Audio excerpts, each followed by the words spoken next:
Au nom du Père et du Fils et du Saint-Esprit. Amen.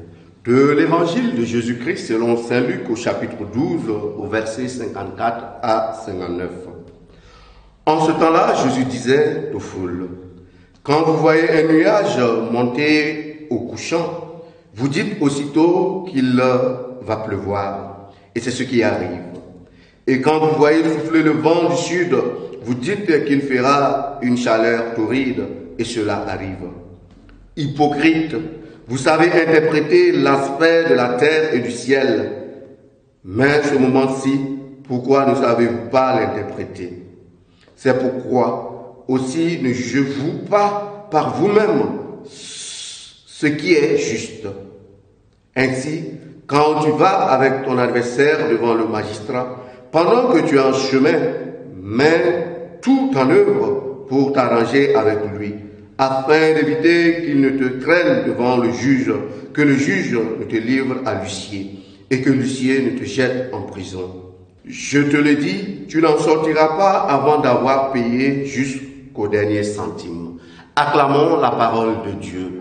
Louange à toi, Seigneur Jésus.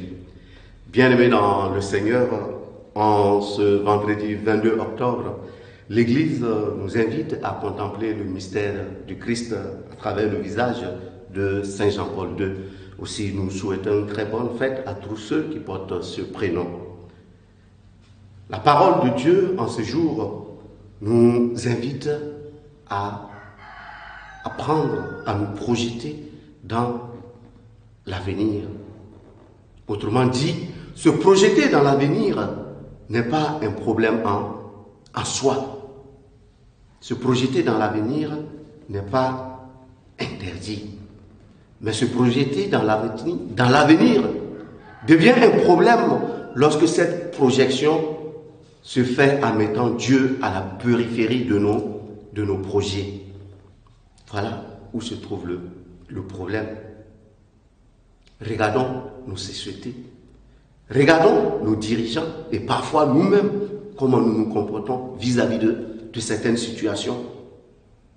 Lorsqu'il s'agit d'exiger des autres, nous sommes prompts à user de la loi, des normes et de la rigueur. Mais quand il s'agit de nous-mêmes, nous pouvons toujours trouver des prétextes pour ne pas sévir. Pourquoi cela arrive?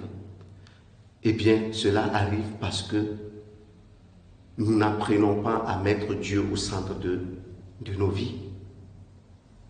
Nous n'apprenons pas à construire notre avenir et notre devenir dans la présence de Dieu.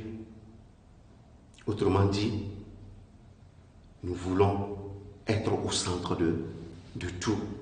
Et c'est en voulant être au centre de tout que nous finissions toujours par blesser les autres, que nous finissons toujours par avoir des préjugés sur les autres.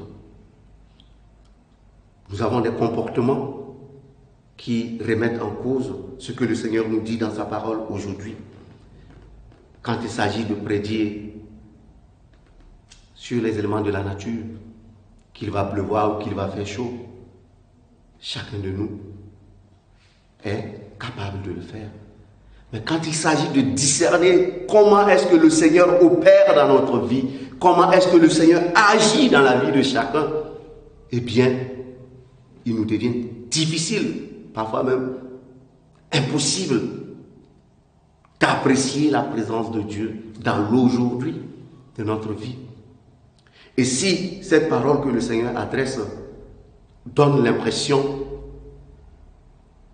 qu'elle est adressée à ceux de son temps, eh bien, cette parole aussi nous est adressée aujourd'hui. Comment apprenons-nous à apprécier, à reconnaître Dieu dans l'aujourd'hui de notre vie? Comment est-ce que nous nous ouvrons à accueillir Dieu qui marche avec nous? Voilà la question que chacun a à se poser.